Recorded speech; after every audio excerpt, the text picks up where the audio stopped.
So if you're prepared to affirm that, would you please stand?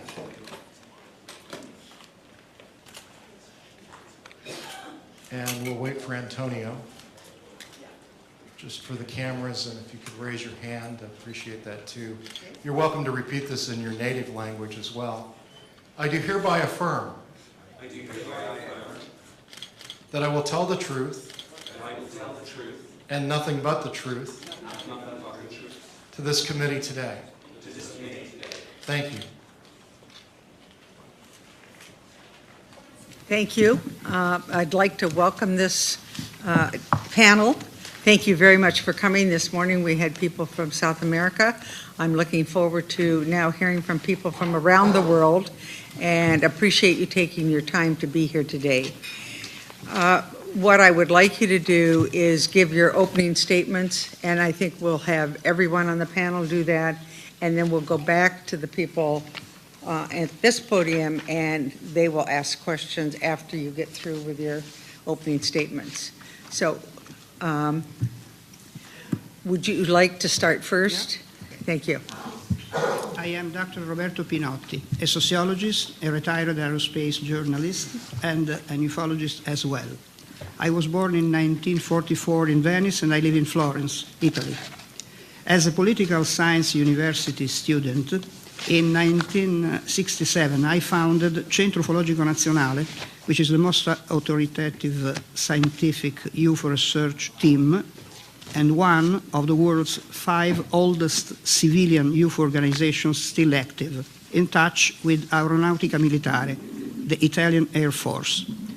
Since 1947, Italy experienced more than 12,000 UFO events and 4 major UFO waves in 1950, 1954, 1973, and 1978.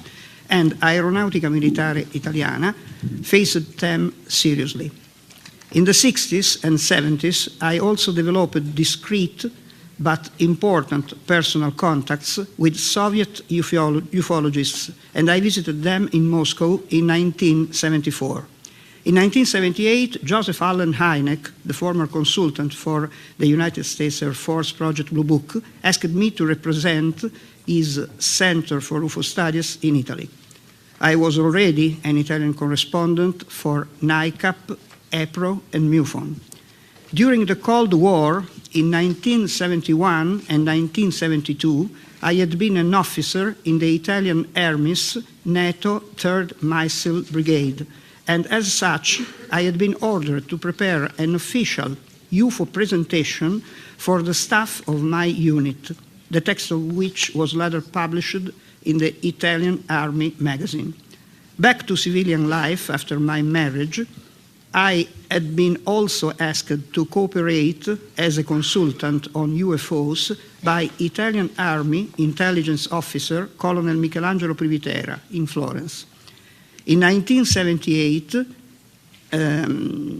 I and Kuhn began to interact also with the Italian Air Force in Rome due to the amazing Italian UFO wave of that year, with over 2,000 UFO sightings report. Among so many reliable UFO experiences, pilots, flight controllers, military personnel, journalists, and scientists, as well as common people, in 1978, I directly witnessed for 3 hours, and also photographed, near Perugia, some as Darling-like UFO phenomena interacting with our group of 11 witnesses.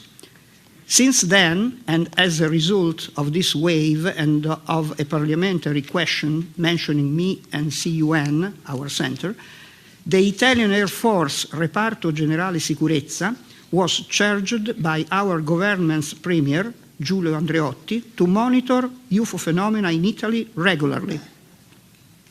Then, in 1980, I was invited by the House of Lords in London to lecture for them about the Italian 1978 UFO wave.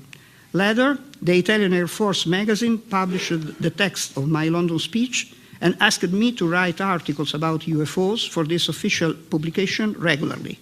In 1981, I also started to cooperate with the French government's UFO State Commission, Japan, in Toulouse. Between 1985 and 1995, I was involved as a sociologist in an Italian aerospace firm working on space architecture and habitability projects with the University of Florence for Alenia Spazio, the Italian Space Agency, and the European Space Agency. And I presented several scientific papers in different aerospace congresses. In particular, a couple of my papers were highly appreciated by the SETI scientists during the International Astronautical Federation Congresses in 1988 and 1999. I also investigated directly the Roswell and Philip Corso cases in the United States, and also the case for ancient India's Vimana air vehicles in Pakistan. In 1993, I started with the government of the Republic of San Marino an annual double world symposium about SETI and UFO research, destined to be the most important event of this kind in Europe during the last 21 years. Besides, in 1994, we translated, released, and published the KGB UFO dossier we received from our Russian colleagues and were officially thanked by our government. Since 1995, our international UFO magazine, started in 1966, began to be distributed and sold in Italian newsstands. And in 1997, a 1,600-page multimedia UFO encyclopedia, edited by me, was published in Italy and Spain. Since 1973, I wrote and published 35 books about UFOs and related subjects, also published abroad. Wow. In 2012, the nature of the UFO problem was even presented in a popular comic book with me as the principal character. Apart from this, in 2000, the Italian Air Force sent an official delegation in their uniforms, headed by the Reparto Generale Sicurezza's chief, General Aldo Olivero, to present their UFO data during the San Marino Symposium. Later, I was allowed in different occasions to consult their files in Rome, that is, about 400 military UFO dossiers in 40 years. In my books, I published a synthesis of most of these files, ranging from rather visual sightings and intercepting actions by pilots to photographic evidence, and from physical traces cases to UFO landings and close encounters with their occupants. Nevertheless, not all cases may be found in these archives, such as the event occurred in the President of Italy's private estate at Castel Porziano on August the 20th, 1963, and some other ghost cases.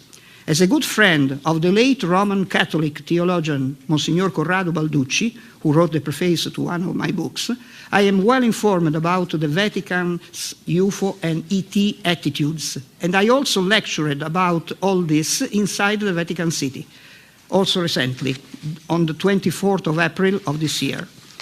In 2000, we exposed in San Marino important historical documents verified by forensic analysis, written in 1936 about Italian UFO reports in the 30s, showing that the first government who faced the UFO problem in the world was really the Italian government in 1933, with a secret scientific team created by Mussolini and headed by Guglielmo Marconi to study unconventional flying vehicles as possible new enemy weapons from another country in Europe.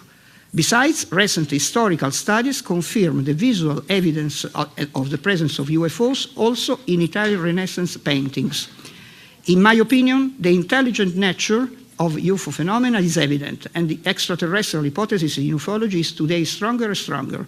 To conclude, this year, after the second official philatelic issue of a San Marino stamp about UFOs, delegates from 10 different countries, Italy, France, USA, Switzerland, Hungary, Bulgaria, Romania, Spain, Norway, and Cuba, proposed to create an international UFO documentation center in San Marino and presented during the symposium a common and definite scientific proposal for future and needed extraterrestrial contact protocols. This will be a good basis for a necessary approach to exodiplomacy, the future scenario for human civilization.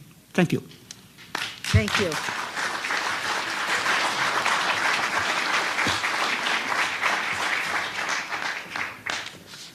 I think we're just going to go down the road, down the row, and then we will come back and ask questions. Dr. Shelley, welcome. Thank you.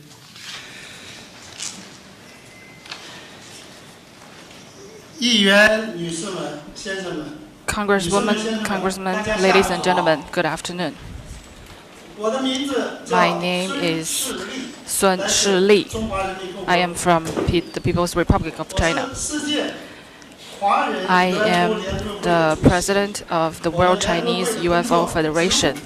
Our federation serves as a communication platform for the global Chinese on all aspects of UFO, including those in mainland China, Hong Kong, and Taiwan, and abroad. We have 1.3 billion people in China, and on top of that, we also have a lot of overseas Chinese. That means we have a very big federation.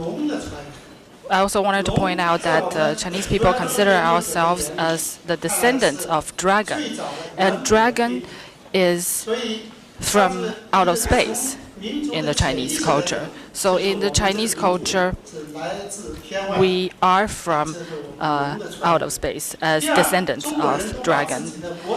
Secondly, we call our land as the land of deities or the land of gods. And another principle in the Chinese culture, which is also important, is that we seek the harmony between people and heaven.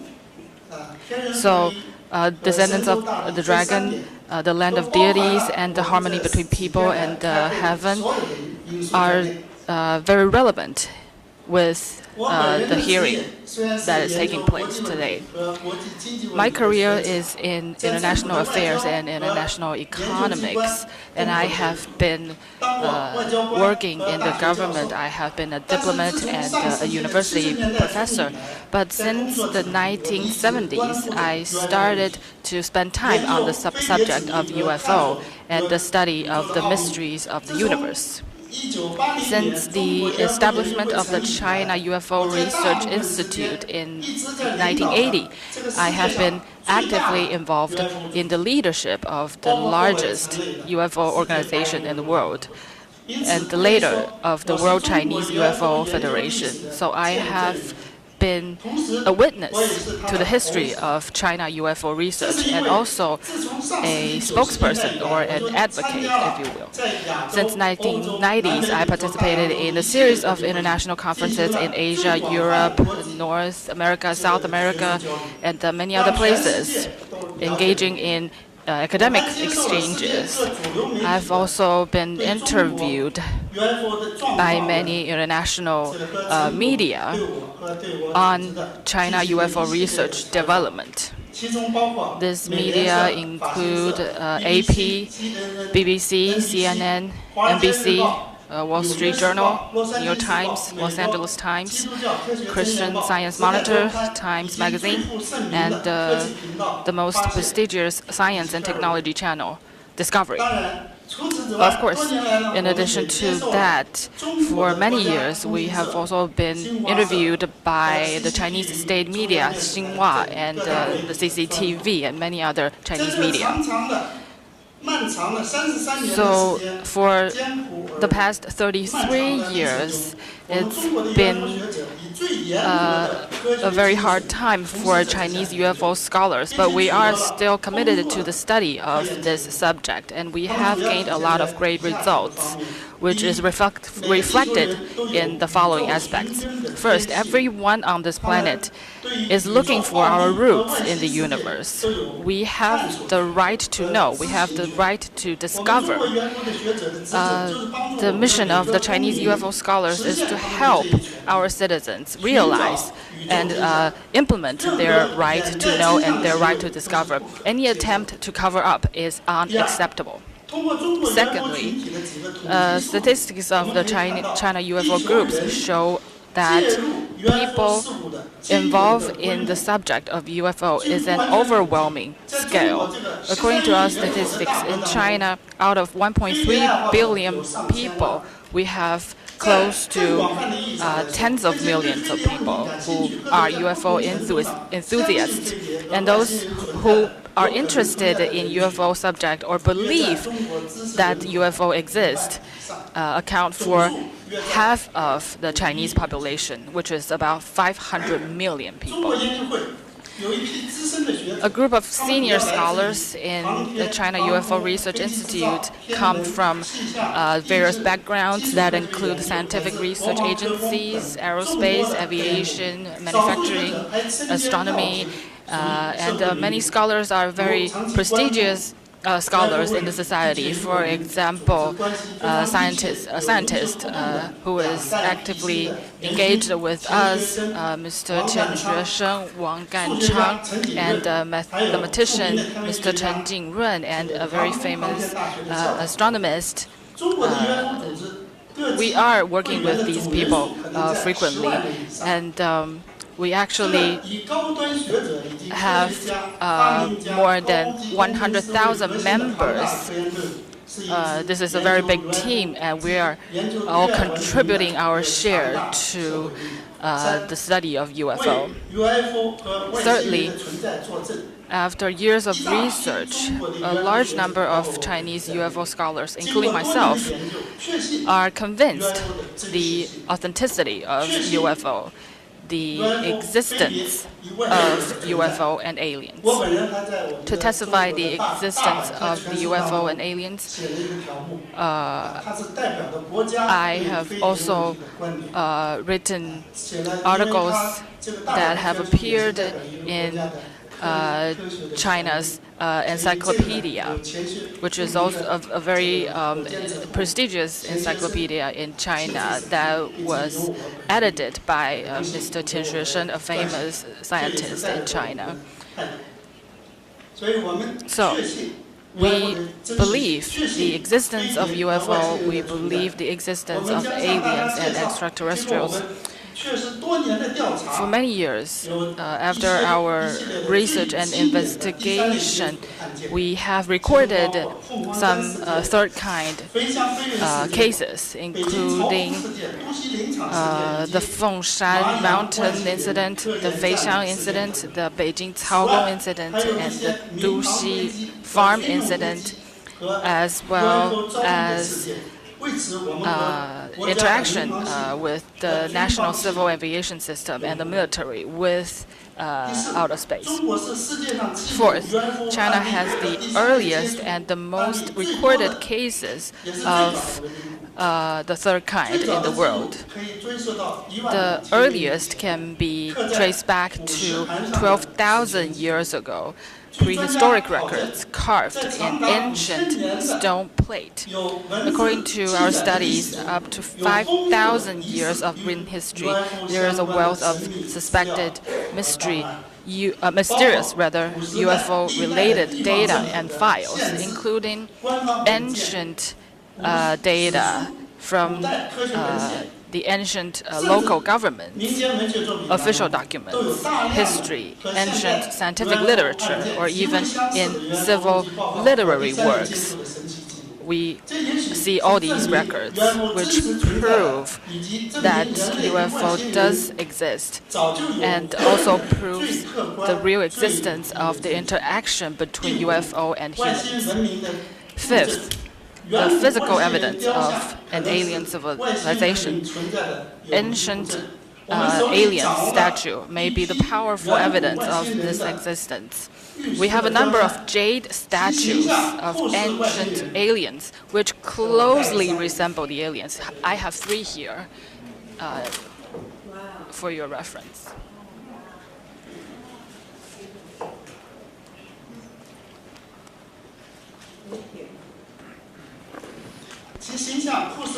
They look very, very much like aliens. And our expert appraisal indicates that these statues could have been in existence for at least 100 million years. This is from the studies of our geologists and archaeologists. This may also be the earliest evidence of alien civilizations' communication with humans or the Earth. And 6th, in China, there are thousands of alien communicators who claim to be receiving information from out of space. Some of this information has very high scientific and practical value. A few individual alien communicators claim that they have communicated with the universal source and claim to have even obtained core secrets of the universe. These claims are viewed as controversial. We have organized a group of experts to conduct in-depth research and verification tests. So far, we have made some very encouraging initial results. Number 7, my last point. Chinese UFO scholars have worked independently or cooperatively with scientists and inventors in the design, the manufacture, the experiment of dozens of high-performance disc-shaped artifacts with all new power systems. At the same time, we have conducted R&D on many important state-of-the-art technology, including new energy, environmental protection, and pollution treatment. At the same time, we are doing research in high-tech areas, which includes pollution treatment, disaster prevention and mitigation, medicine and health engineering, as well as genetic engineering. We have also participated in the solution of finding a solution to a series of problems. But our scholars recognize that the study of the sky is for the benefit of the ground. We're doing research of the outer space because we want to benefit the Earth. We are not from outer space, but we are concerned about what's going on out there. We are not saviors, but we are doing our study because we are trying to find a solution to the problems that we face on this Earth. We're not Einstein, but our mission is to transcend what he has done and to find the solution to solve the common problems that we face on Earth today, and to find the truth and to meet a new era of civilization. Thank you very much.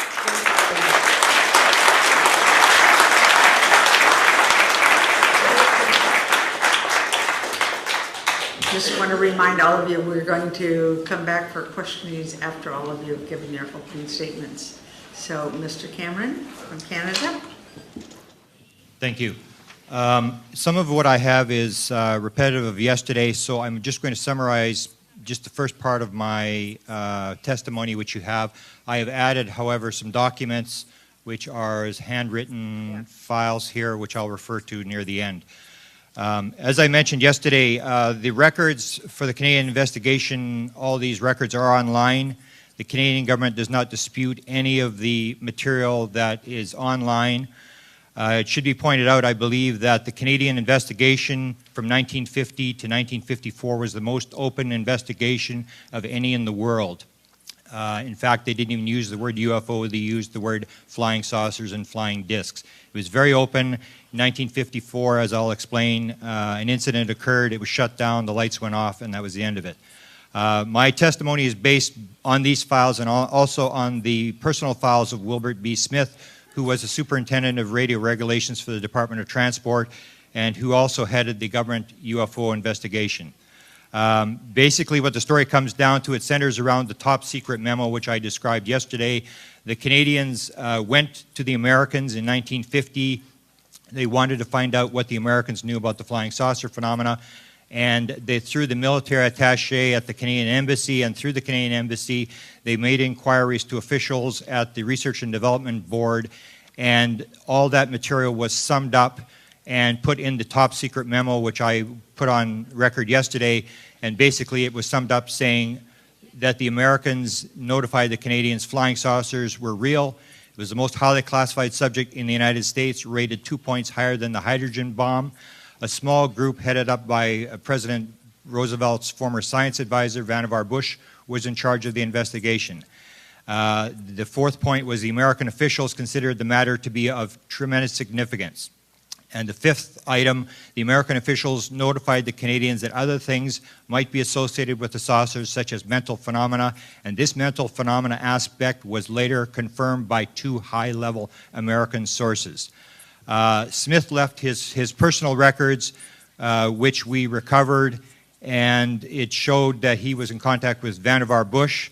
The Canadian Flying Saucer investigation shows that besides tracking sighting reports, a flying saucer detection station, which I think we have a photo of, had been set up on a property provided by the Defence Research Board in Canada, where the Canadians were trying to detect a flying saucer, and actually did on August the 8th, 1954. The Canadians also, and this was announced in a speech by Paul Hellyer in 1967, when he was the defense minister, that in 1954 the Canadians actually opened up a base, a top secret base at Suffield, Alberta, for flying saucers to land. The Canadians had made contact. They had initiated a contact, which I can describe later, where they wanted it to fly over the Flying Saucer Observatory, which it did, and they had plans which were approved at one point by the Prime Minister of Canada, the Royal Canadian Mounted Police, and the Department of Defense to land a flying saucer at Suffield, Alberta. On August the 8th, 1954, the Flying Saucer Observatory recorded an unknown object flying over, and this can actually be seen in FBI documents that describe the planning for this. When this was written up in the press, the flying saucer investigation was completely shut down. Nothing really happened. The Canadians followed the American lead in the late 1960s. They shut the program down. All the files are moved to the National Research Council. The files today are actually sent to a researcher in my city in Winnipeg, Manitoba, Canada. None of the top secret, none of the secret, but all the sighting reports are actually sent to an investigator from the Canadian government, and that investigator puts out a report every year based upon those sightings and other sightings that he gets. After Wilbur Smith's personal files were made public in 1982, more details related to the United States-Canadian Joint Flying Saucer investigation were made public. Smith's letters showed that he was receiving UFO hardware from the United States authorities to analyze. When I asked his metallurgist, Arthur Bridge, how much material they had actually handled, he replied, tons of it. In interviews with Smith shortly before his death, he told a group of visiting researchers from Ohio that the United States military has tons of hardware, and they also had much film. Smith spelled out to researchers that the hardware was controlled by U.S. government officials and not the U.S. Air Force. Smith's oldest son testified on record a number of times that his father confirmed to him before he died that he had been shown a downed flying saucer and the bodies by American officials. Smith's files were identified 2 sources, Dr. Vannevar Bush and Dr. Robert Sarbacher, who, these are the letters I'd like to refer to now. Dr. Robert Sarbacher was identified by the Saturday Evening Post as the boy genius. He ran the Washington Institute of Technology. He was the Dean of Graduate Studies at Georgia Tech, and in the 1950s he co-authored a university textbook on hyper and ultra-high frequency engineering for U.S. universities. He was one of the main contacts that the Canadians were put in contact with, and you can see on the opening of the Sarbacher notes here, I have highlighted one particular point because one of the congressmen brought up yesterday whether we have a document that actually talks about alien bodies. This is a transcript that Wilbur Smith made of the interview that was done at the Canadian Embassy in September of 1950. And he's talking to Sarbacher, and the question he asks, and I have it highlighted there, I have read Scully's book on the saucers and would like to know how much of it is true. The Scully book was a book written on crash flying saucers. It reported to be a crash at Aztec, New Mexico in March of 1948, recovering bodies and a craft. Smith asked Sarbacher how much of this book is true. Sarbacher's reply is the facts reported in the book are substantially correct. I'd also like to refer to you, what happened was in 1982, Wilbur Smith's files were made public, and everybody learned the fact that Sarbacher was the main witness in the United States providing material to the Canadians, and everybody started to chase him. Stanton Friedman has an extensive audio interview with him on that you can actually get on the internet. I refer you to a letter here from the Washington Institute of Technology. This is to a researcher in California, Bill Steinman, who writes to Dr. Sarbacher and trying to confirm to him, is this true? What is the deal here? Sarbacher had told Stanton Friedman that what had happened was in 1950 there was a briefings at Wright-Patterson Air Force Base of a downed saucer and bodies, that he couldn't go to the meeting, but he was in the Navy office in Washington, D.C., and listened to all the high-ranking scientists who had come back from the briefing and told him what was going on. In this letter on page 2, he basically says, I recall the interview with Dr. Bremner at the Canadian Embassy. I think I gave the answers, so he confirms these handwritten briefings or notes that I showed you. He said, the only thing I can remember is that certain materials reported to come from flying saucers were extremely light and very tough. I'm sure the laboratories analyzed them. And then he confirms in this letter that he signs in 1983 that there were bodies, that he was told about bodies. In the interview with Stanton Friedman, he's a little more specific, but you have a letter here of a high-ranking American official that the Canadians got in contact with that confirmed that the Americans did have bodies and they did have a craft. What he did, and this is the last part of my testimony, Stanton Friedman was talking to him and he said, can you tell me who was at the meeting? He identified a number of people. All the people that he identified were dead until he came to the fact that there was one person from Pennsylvania who was at all the meetings and knew what was going on. That engineer, Dr. Eric Walker, confirmed to Bill Steinman that he had attended the Wright-Patterson Air Force meetings. Walker had held many top jobs, such as 15 years as the president of Penn State University.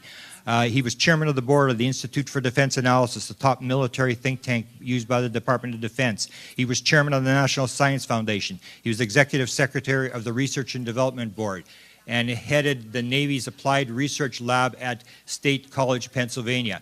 In discussions with more than half a dozen researchers over 8 years, Dr. Walker tried not to talk about the subject, but he did confirm that there were ET recoveries, communication with aliens, and that there was a secret control group that was overseeing the entire subject.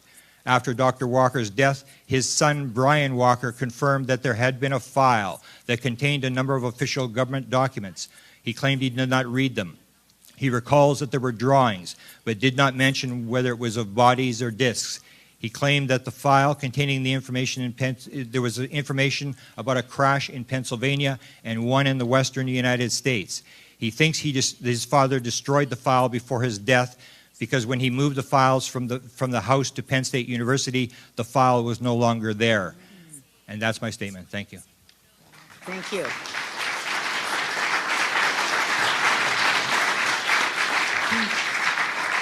Mr. Pope, welcome back. Thank you. Madam Chair, Representatives, Senator, you should all have a printed out copy of my opening statement, but with your permission, I'll read it onto the record. Okay, thank you. The UK Ministry of Defence is an organisation broadly analogous to the US Department of Defence and has a dual role both as a policy-making Department of State and as the UK's highest level military headquarters. I worked there for 21 years as a civilian, 3 of which were spent on MOD's UFO project. That's a job I had from 1991 to 1994. The MOD's UFO project ran from 1953 to 2009, and in that time, over 12,000 sightings were investigated. MOD's role here was to research and investigate the phenomenon to determine whether there was evidence of any potential threat to the defence of the UK or anything of more general defence interest. The UK's interest in UFOs had its roots in concerns that some objects might be foreign military aircraft on reconnaissance missions or on missions to test the capabilities and effectiveness of our air defence network, both in terms of radar and air defence aircraft. The work we did was very similar to the work done by the US government's UFO program, embedded in the United States Air Force under a number of different project names, the best known of which was Project Blue Book. The UK's program had no formal project name. Our conclusions were that most sightings could be explained as misidentifications of known objects or phenomena. However, around 5% appeared to defy conventional explanation and were of considerable interest. We took no position on the nature of these sightings and remained open-minded as to the possibilities. Accordingly, while we were aware of no evidence that would support the theory that any UFO sightings were attributable to extraterrestrial life, we didn't entirely rule out that possibility. It was regarded as a low probability, high consequence scenario, which is why from time to time the possibility was at least considered in internal MOD discussions. Despite the wider societal implications, MOD's interest was narrowly focused on technology acquisition. Scientific and technical intelligence experts in MOD's defence intelligence staff were not averse to speculating about exotic energy sources, propulsion systems, or aerodynamics in relation to UFOs. And perhaps the most graphic illustration of this was a defence intelligence staff document from 1995, which read in part, "If the sightings are of devices not of this earth, then their purpose needs to be established as a matter of priority. There has been no apparent hostile intent, and other possibilities are 1. Military reconnaissance, 2. Scientific, 3. Tourism." The intent was practical, as the document went on to set out. Quote, "We could use this technology if it exists." Yes. Though we accepted UFO reports from everyone, and indeed the vast majority of those reports came to us from the public, the sightings that were of most interest were those where the witnesses were police officers, pilots, or military personnel. And when I say pilots, I mean both civil aircraft pilots and military pilots. We were also particularly interested in sightings where there was some corroborative evidence, e.g. in terms of radar data, or a photograph or film that specialist imagery analysis staff could evaluate. Of particular concern to us were a number of incidents where there were near misses between UFOs and commercial aircraft. There are several such cases in the MOD's UFO files and in the files of the Civil Aviation Authority, which is a UK government agency broadly equivalent to the US FAA. The UK's best known and most compelling UFO incident is a series of sightings that occurred in December 1980, collectively known as either the Rendlesham Forest incident or the Bentwaters incident, and the committee has already taken evidence on this. In the late 90s, the MOD's defence intelligence staff commissioned a review of many of the UFO sightings that MOD had investigated over the years. This intelligence analysis was known as Project Condign, which was a randomly generated code word. And this attempted some trend analysis of the reports received, as opposed to reinvestigation of individual cases. The final report was published in the year 2000 and ran to over 400 pages. The title was Unidentified Aerial Phenomena in the UK Air Defence Region. The MOD often uses the phrase UAP, Unidentified Aerial Phenomenon, in internal correspondence, so as to avoid the unfortunate stigma that comes from the term UFO. At the time, Project Condign's final report was classified secret UK eyes only. Its controversial conclusion was that some UFO sightings might be attributable to exotic atmospheric plasmas, and that there might be novel military applications, e.g. in terms of directed energy weapons, that might merit further study. Again, the air safety implications of the phenomenon were judged to be an important part, and one recommendation of the study read as follows: no attempt should be made to outmaneuver a UAP during interception. Another recommendation stated, at higher altitudes, although UAP appear to be benign to civil air traffic, pilots should be advised not to maneuver other than to place the object astern if possible. A redacted version of Project Condine's final report was made available to the public in May 2006, following a number of Freedom of Information Act requests. There is in the UK, as in the US, a widely held belief that the authorities know more about UFOs than they're telling the public, i.e. that there's a cover-up and a conspiracy on the subject. I think there are two relevant factors here. Firstly, the MOD was, and still is, an inherently secretive organisation, despite the introduction of the UK's Freedom of Information Act. Secondly, it was the long-standing policy of the MOD to downplay the extent of the department's interest and the scope of our official research and investigation, not all of which, especially post-Freedom of Information Act, generated the paper trail that one might expect and hope for. To give a practical example of this, we consistently told the UK's Parliament, the media, and the public that UFOs were of limited interest and, quote, no defence significance, unquote, while highly classified intelligence studies such as Project Condign were being carried out away from public scrutiny. That said, despite the secrecy and despite the downplaying of MOD's UFO-related work, I'm not aware of any cover-up or conspiracy in the sense that proponents of such theories mean.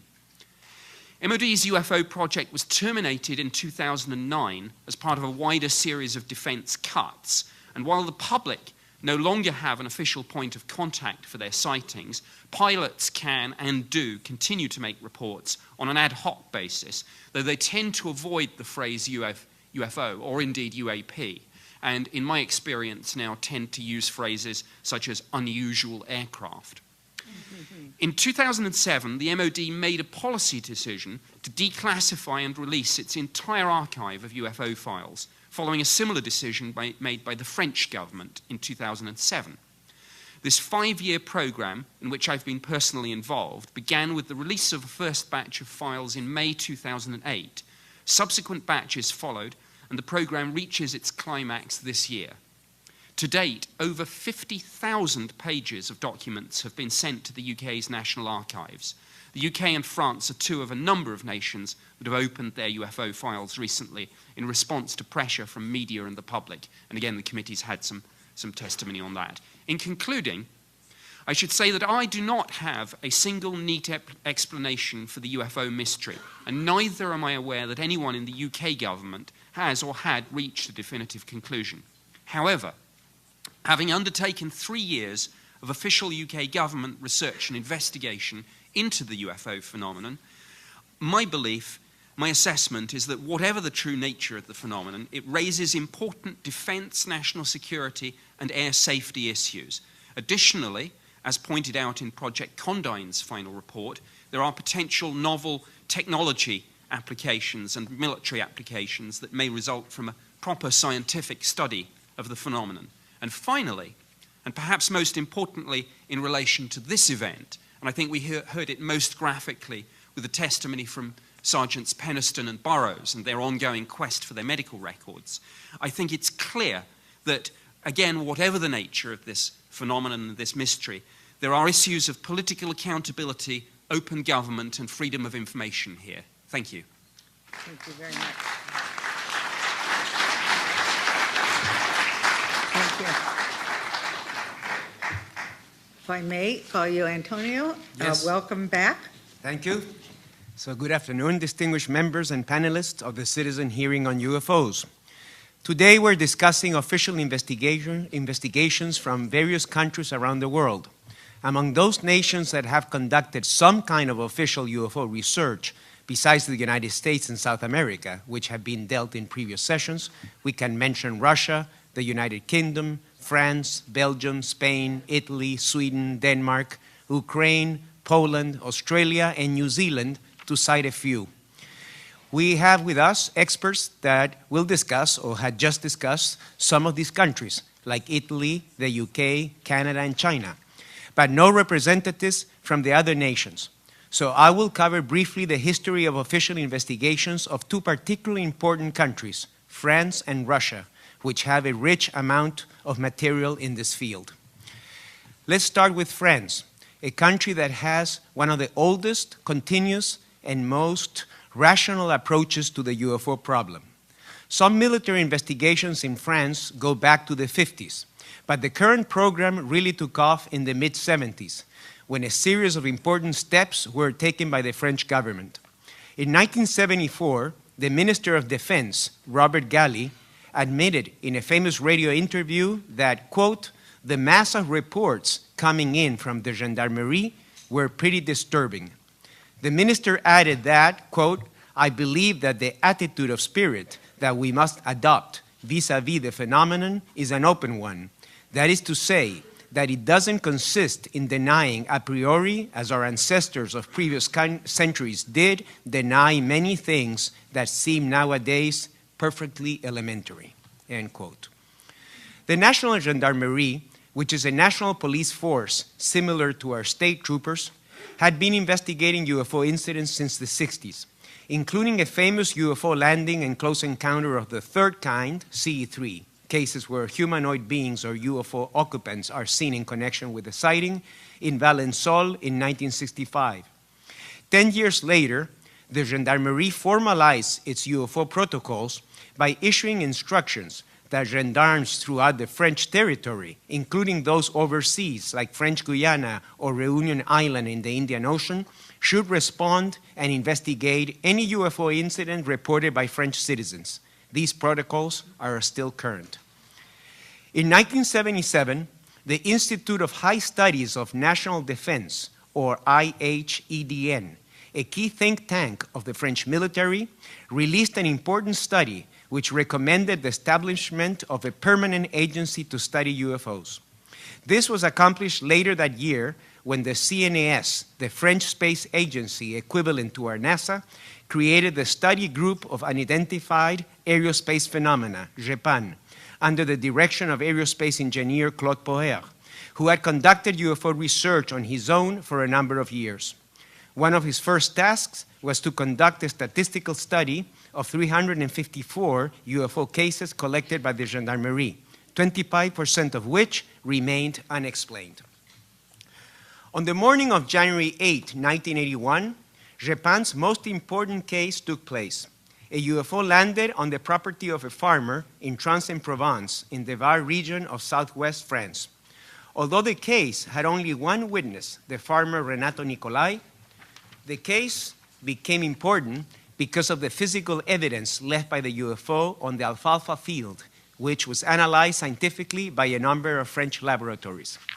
Among other things, the alfalfa leaves lost from 30 to 50% of chlorophyll, and the traces on the terrain were still perceptible 40 days after the event, according to the official report.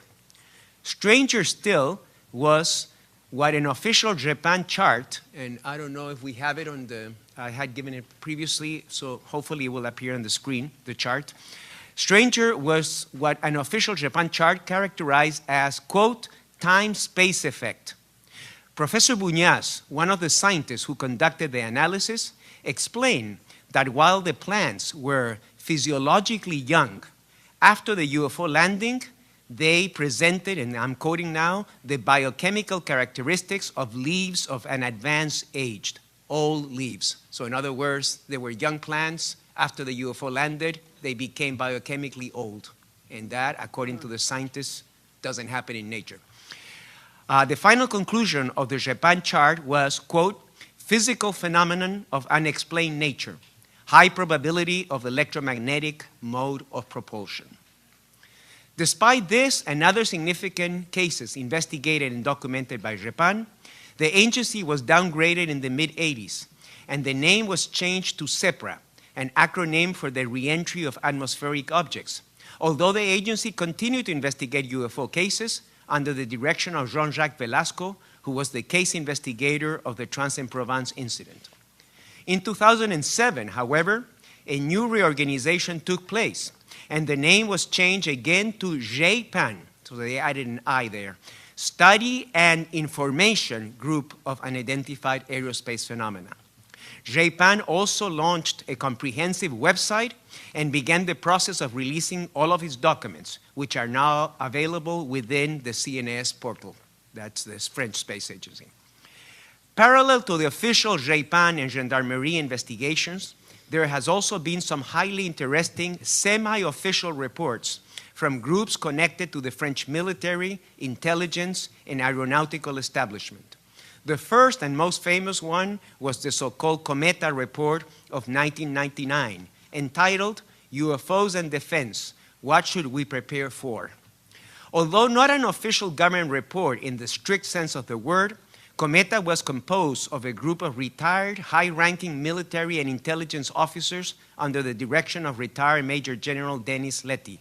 Their conclusion that UFOs were definitely real and most likely of extraterrestrial origin were very strong. More recently, another quasi-official organization, the 3AF, which stands for the Aeronautical and Astronomical Association of France, created a high-level study group known as the Sigma Commission under the direction of Alain Boudier. Sigma has recently completed a long report, again confirming the existence of a real UFO phenomenon of likely ET origin.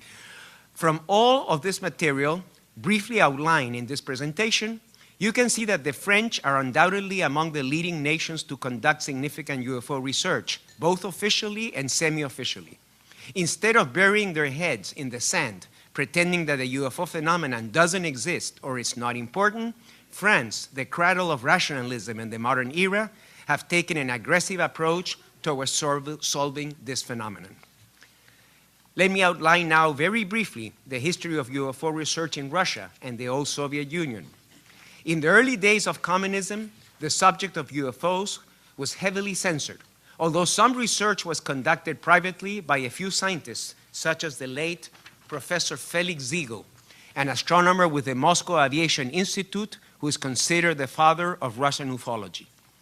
Things began to change after a highly publicized event in Petrozavodsk in Karelia, northern Russia, in September of 1977, which led to the creation of a commission for the study of anomalous phenomena attached to the USSR Academy of Sciences. This commission was public since it solicited reports from the Soviet citizenry. Not known to the public, however, was the second secret study conducted by the KGB and the Soviet Ministry of Defense, although its existence was not revealed until after the breakdown of the USSR in 1990. Eventually, some military and KGB files from this commission were released in the 90s, including incidents involving UFO flyings over nuclear facilities.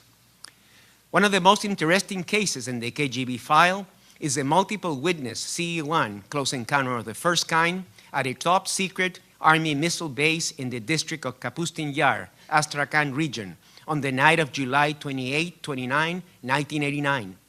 The file is surely incomplete, but still offers an interesting glimpse into the maneuverability of UFOs. The dossier consists of the depositions of 7 military witnesses, 2 junior officers, a corporal, and 4 privates, plus illustrations of the object by the observers and a brief case summary by an unnamed KGB officer. One of the depositions mentions a disc-shaped object moving, quote, in the direction of the rocket's weapons depot, and then hovering over the depot and emitting a bright beam. Another case from 1982 involved a series of sightings of UFOs over a nuclear missile base near Usovo, Ukraine, which coincided with the malfunction of the computerized console controlling the launch of nuclear weapons. This was obviously of great concern to the Soviet military and is quite similar to the events at Malmstrom Air Force Base in Montana discussed in another session of these hearings. It is perhaps due to these kinds of incidents involving nuclear weapons that a curious clause about, quote, unidentified objects was added to an agreement on measures to reduce the risk of nuclear war between the United States of America and the Union of Soviet Socialist Republics. The agreement was part of a policy of détente during the Nixon and early Brezhnev administrations. It was signed on September 30, 1971, by Secretary of State William Rogers and Foreign Minister Andrei Gromyko. The agreement has 9 articles on issues such as informing each other, quote, against the accidental or unauthorized use of nuclear weapons under its control, notification in advance of missile launches that go beyond the national territory of each country, and other measures of cooperation in order to avert, quote, the risk of outbreak of nuclear war. Article 3 reads, I'm quoting, the parties undertake to notify each other immediately in the event of detection by missile warning systems of unidentified objects, or in the event of signs of interference with these systems, or with the related communications facilities, if such occurrences could create a risk of outbreak of nuclear war between the two countries. It's a good thing that they signed this agreement. Several UFO cases involving Russian cosmonauts have also become public over the years. One of the most interesting was a report by cosmonaut Major General Vladimir Kovalyonok from the Salyut 6 space station on May 5, 1981. The sighting of a pulsating round object which resembled a melon, that's his quote, and then became like a barbell and didn't resemble any cosmic objects I'm familiar with, was admitted on the record in a videotaped interview by the cosmonaut many years later. Another cosmonaut, Major General Pavel Popovich, even became at one point the president of the All-Union Ufology Association of the Commonwealth of Independent States. A quote from a 1992 paper by General Popovich provides an appropriate ending to this brief presentation. He wrote, quote, the UFO sightings have become the constant component of human activity and require a serious global study. In order to realize the position of man on Earth and in the universe, ufology, the scientific study of the UFO phenomenon, should take place in the midst of other sciences dealing with man and the world. Thank you very much.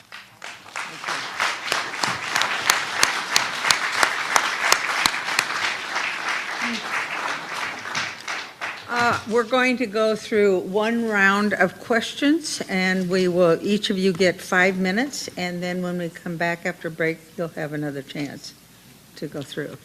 So, let's start with Representative Cook. Thank you, Madam Chair.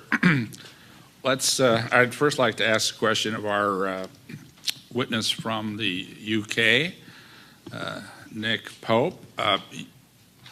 I remember some of your biography from yesterday, but remind me, you did work for the Ministry of Defense in the UK. Sir, yes. You are currently not working for the Ministry of Defense. Am I correct on that? Correct, sir. I left in 2006. 2006. And then you've been very involved in this study of UFO since that time. Since you left, well, while you were there, and certainly you've been involved since you left. Yes, sir, in a private capacity now. In a private capacity, I understand, at this time. Okay, and of course you're telling us, and this is really interesting to me, that the Ministry of Defense's project on UFOs lasted from 1953, which is essentially the same year close to when Project Blue Book in the United States started, but you went all the way to 2009 in the UK with your project, although you don't have a fancy name for it, or any name for it. Am I right? Yes, sir. If you'll excuse the pun, I think we were even worsely resourced than Project Blue Book. Okay, fair enough.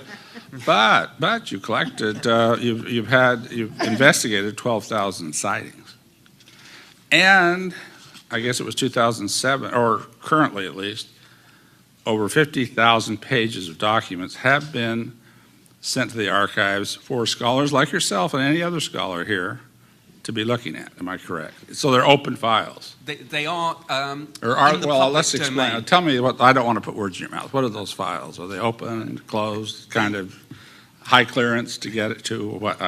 Go ahead.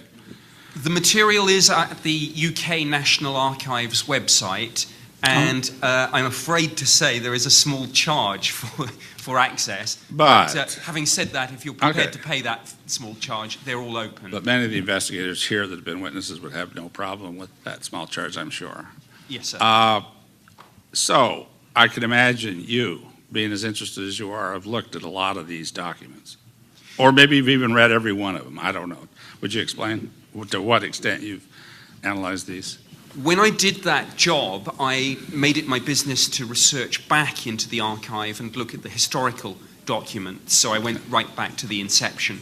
And indeed, though the formal project started in 1953, we did have a look at some sightings on an ad hoc basis even before then. And indeed, we had some reports during the Second World War.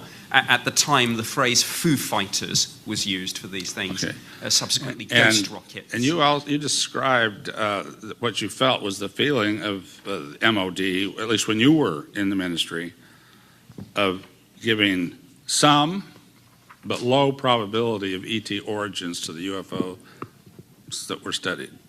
Am I correct in what you've testified to? I think it's more... You said low probability but high consequence. Certainly nobody would question high consequence. Some might question low priority, but was that their official position with all this work done? I think it was more a case, sir, that we couldn't rule that possibility out. We said it was a sort of non-zero possibility. But now I'm particularly interested, not in the official ministry position, because I know how politics works. And as you say, I've never said, these are your words, sir. The UK acts like a lapdog to the United States. Okay, so here's what I'm going to ask you. What's your opinion after all the research you've done and based on all that stuff that you've had access to? Is there an ET origin to what's obviously been accurate, or I should say sightings of real UFOs? Now, we're just repeating the concept that having sighted a UFO is not the same thing as saying there's an extraterrestrial component. I want to know your opinion of that based on all that stuff that you have investigated. I think, sir, I would say that the evidence doesn't go quite far enough for me to say personally that I am absolutely sure we're being visited. But I certainly think it is compelling enough that it is a possibility. I mean, I know, sir, that's a fancy way of saying I don't know. I apologize. Fair enough. I've got just a minute left, so I wanted to get to Grant Cameron. I'll be able to do that on the second round anyway. But this 1950 Wilbert Smith thing is showing illumination on a question I brought up, I think, to you or to somebody yesterday on ET, or I should say, let's use the word bodies.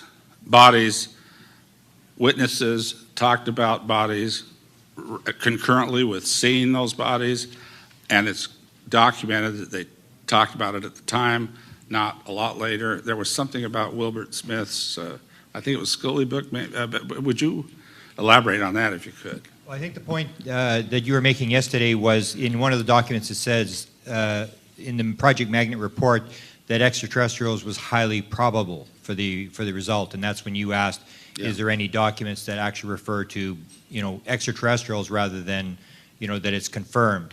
So what right. I have put forward is this idea that when the Canadians went to the Americans, the first question they asked was related to this Frank Scully book that was published in 1950. This is when the interview took place, and the first question he asked is Scully's book about the crash of Aztec, New Mexico, is how much of that book is accurate? And that's when he says the vast majority of the material is accurate. Thank you. I know the time's expired. I'll probably pick up with that on next round. Thank you. Thank you. Let's go to Congresswoman Kilpatrick. Thank you, Madam Chair. I think I want to start first with Mr. Pinotti, if I'm pronouncing that correctly. Is the Vatican included in Italy's exception? I know they're separate unto the country, or do you interact with them, or do they have their own beliefs about what this phenomenon is? Yes. Consider that recently, even the official term unidentified flying objects was formally translated into Latin res inexplicate volantes, which means exactly the same thing in the old Latin tongue. This was made surely because there is a definite approach in the Vatican. And according to my personal opinion and to what I happen to see, well, everything began probably in 1952. Mr. Pinati. Yes. I've got 5 minutes. Yes. You've got no, one no, and a half. Simply, no, simply, just let me simply, ask. Just simply. That's In my question, my 1950 only question yeah. right now. And Yeah. we're going to come In back. 1952, No, we sir, had... I mean, wait, you have to wait a minute. Okay. No, Okay. the I just position, want to the ask the present... question. I'm not trying to be rude. Help me out, Madam Chair, because I want to get all of them on one question. Yeah. And I'm just trying to find, we had 10 different countries today, 11 counting Russia, and 12 if we count Vatican. So what I was The trying Vatican is absolutely open to this subject because recently the director of Specula Vaticana, which is the official astronomical observatory of the Vatican, said not only that surely UFOs exist, but they have to exist because otherwise this would be contradictory to the doctrine of the Church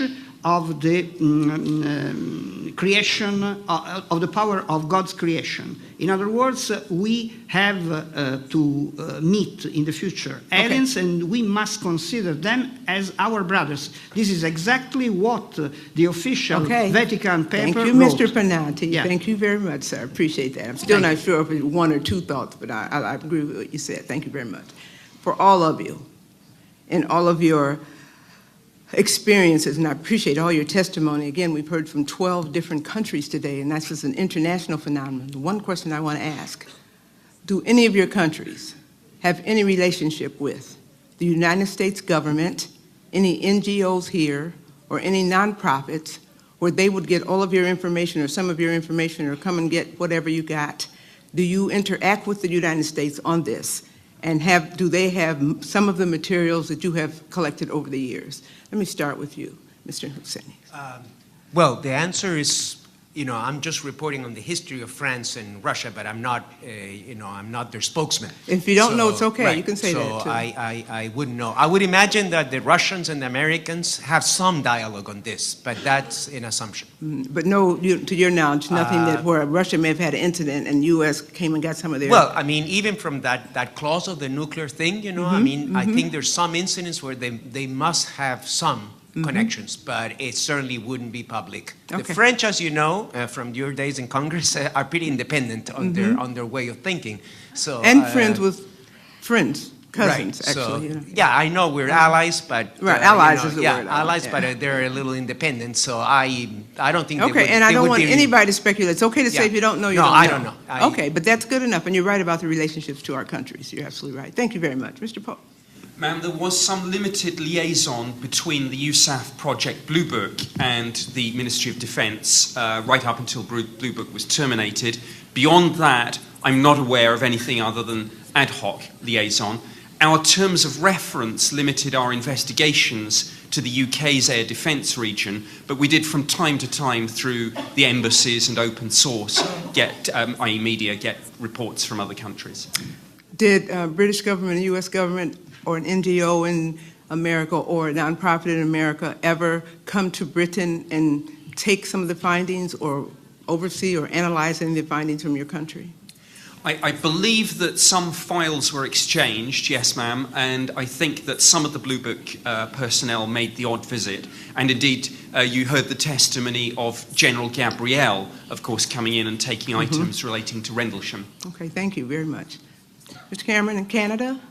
The Canadians, since 1954, have been completely silent on the subject, but I would imagine, based on the very close relationship between Canada and the United States, especially with regards to NATO, that discussions are taking place at some level, interacting material. But the Canadians are absolutely quiet. They do not say anything. The American government leaks a lot of material. The Canadian governments have said nothing since 1954. Okay. Unlike what we heard this morning, U.S. in some instances actually went to those countries and gathered the particles, the information. Yeah, I have a story. My father worked for the Department of Transport. Hold the story. Hold the story. I got 1 minute. Okay, it's a good story, though. I know. We'll come back for it. Second round, I promise I'll give it to you. Mr. Shelley, would you comment on that? China and the U.S.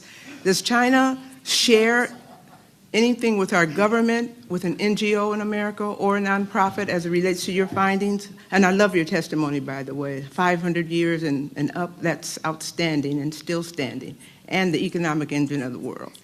Tell me, does China share on this phenomenon, on the extraterrestrial UFO phenomenon with the U.S. at all?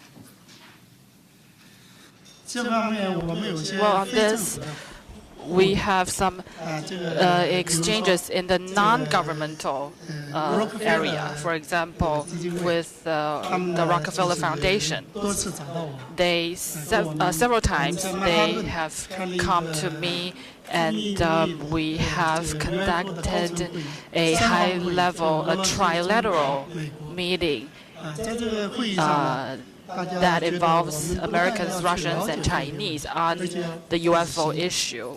We, at the meeting, talked about the fact that we have to take actions and do more research in this area. And suggestions were made at that meeting to have a summit meeting. And I was asked to start preparing for this summit meeting. So for more than 10 years, I have been trying to make efforts and start this summit.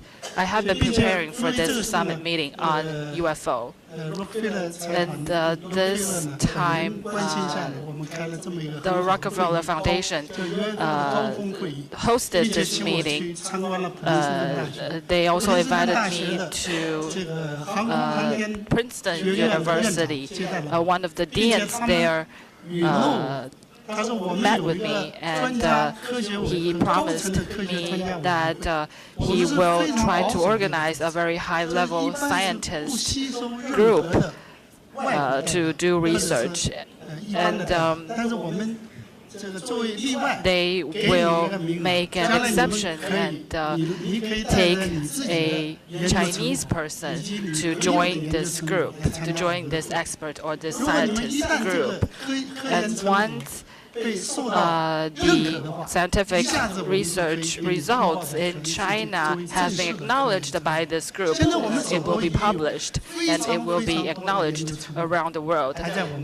Nowadays, we have many results at hand. We are trying to verify those results and exchange those information with other organizations.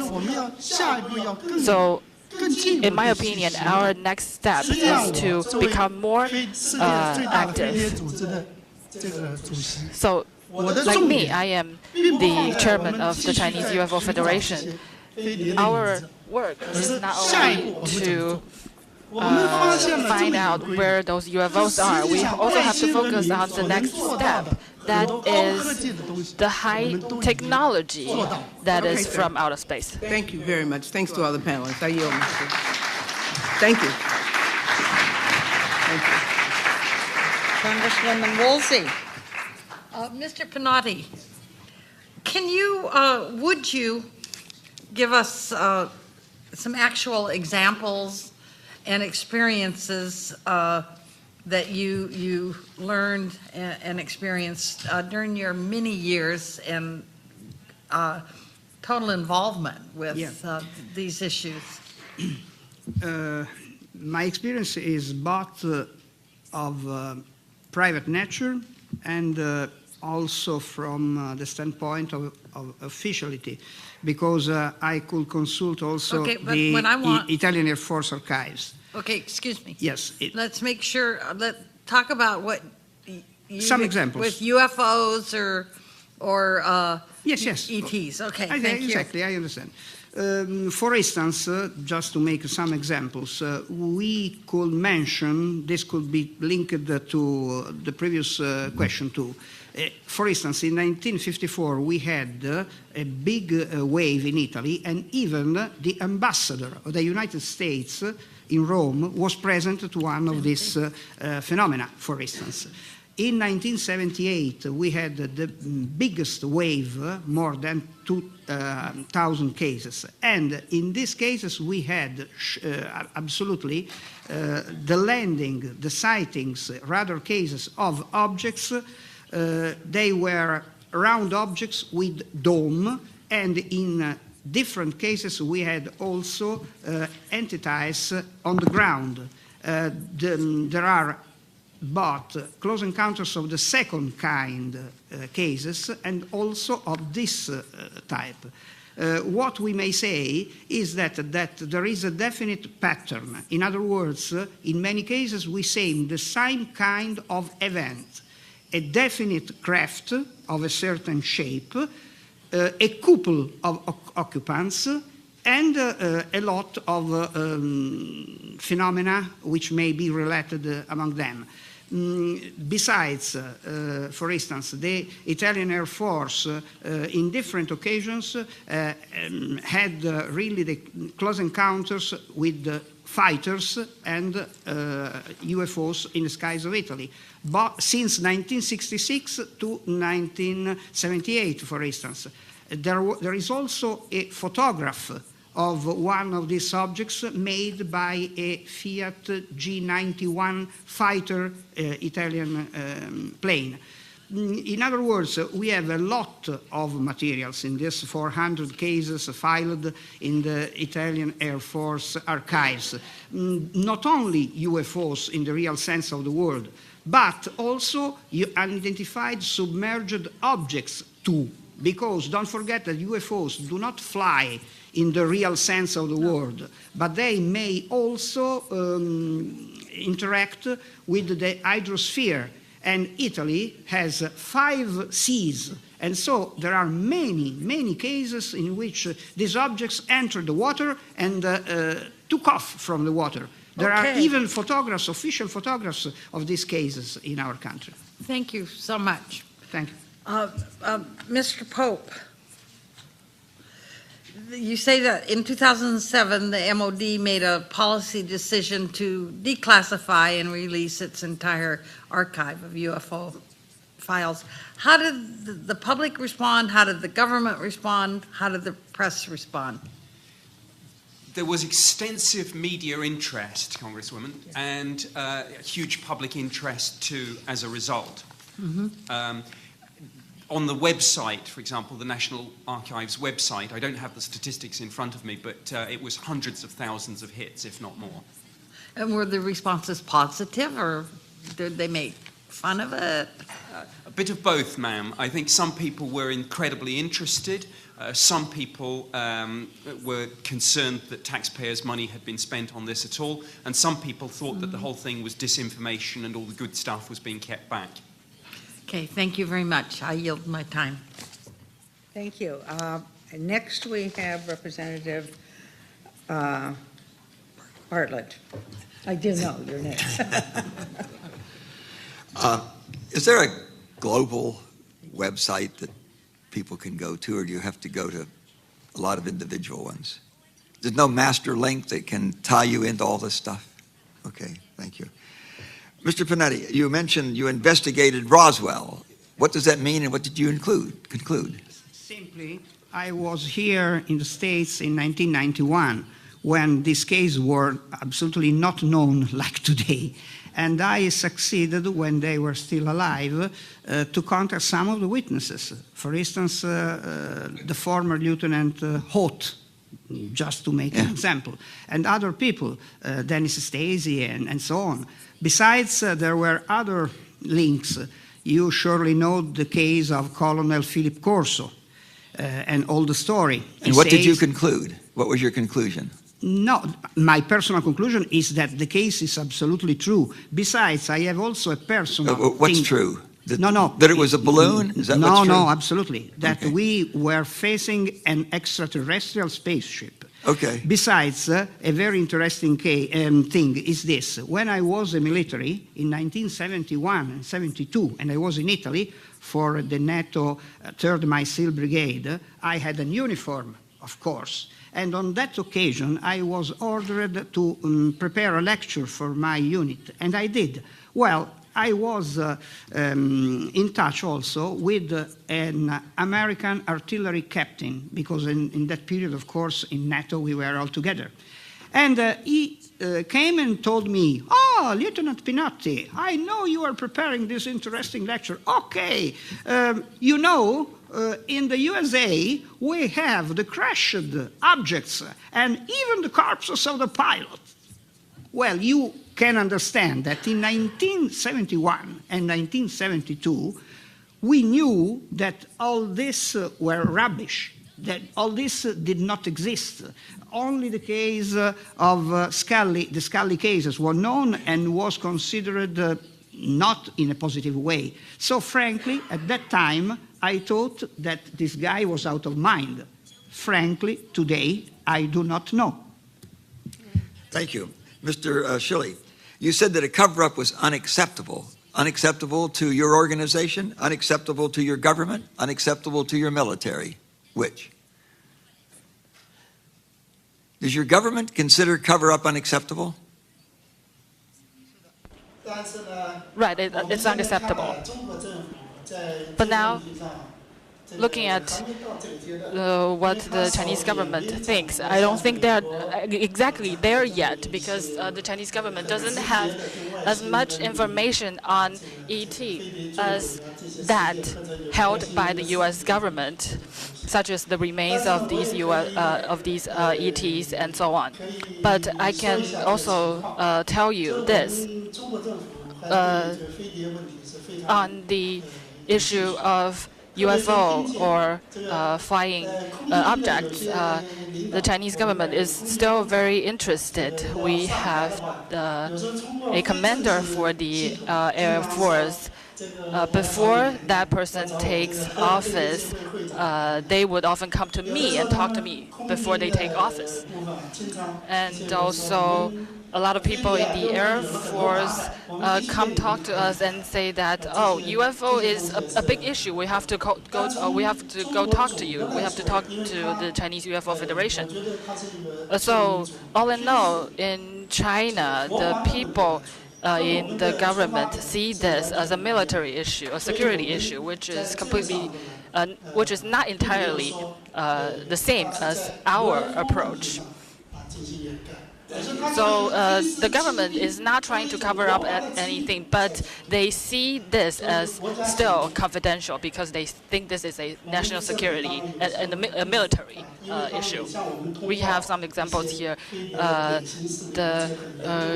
We have been notified some sightings by the government, and they seek our suggestions and opinions sometimes. Thank you very much. Thank you. Mr. Cameron. Excuse me, you have 30 seconds. 30 seconds. I saw the sign. Okay. I have good eyesight. Someone might say of a girl that she has tons of lipstick on. Now, there's tons of material that the United States is supposed to have. Is that figurative or literal? I think both. Figurative. It was when I asked the metallurgist how much they had handled, he just said tons of it. I mean, they had handled a lot of material. Did he mean like tons of lipstick or literal tons of stuff? His son tells numerous stories about seeing boxes, cars coming, military cars delivering material. There's a lot of discussion about material coming to Wilbur Smith for analysis in Canada. The sign says my time is up. Another round. Okay. Thanks. Thank you. Let me ask each of you to be very brief, but I want to know how many of the sightings of what you know about vehicles, saucers, whatever you want to call them, how many of those are unmanned versus manned? Do you know? I mean, is there sort of a ratio, or most of these without somebody so-called driving it? Because that's how far my imagination goes. Yeah, that's a really good question.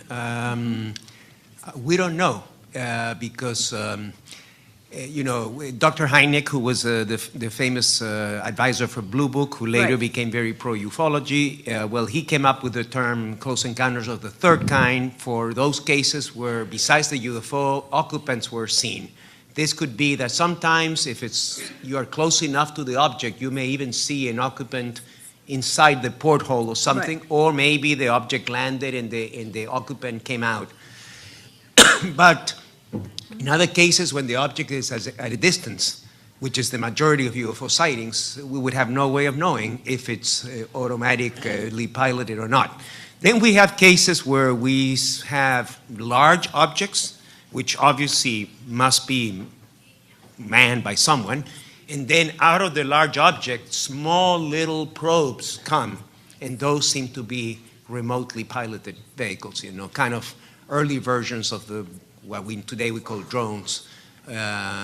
But these are reported as far back as the 50s or something, when certainly the Americans or the Russians or whatever did not have access to this kind of technology. I mean, this whole thing about unmanned vehicles is fairly recent. I think it goes back to maybe the 70s for the first. So there is no way of knowing, but certainly there is a percentage. There is a percentage of that do have occupants.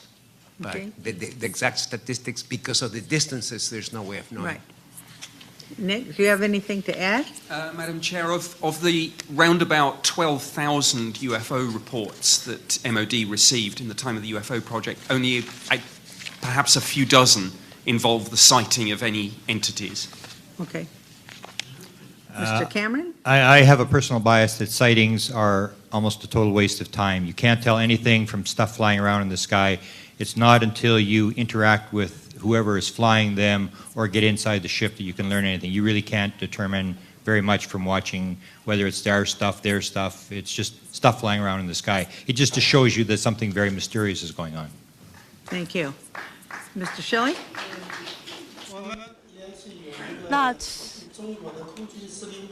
There is a higher level Air Force officials that he gave me a UFO report. He reported that he has seen that dozens of UFO that have all lined up and all flying in the same direction.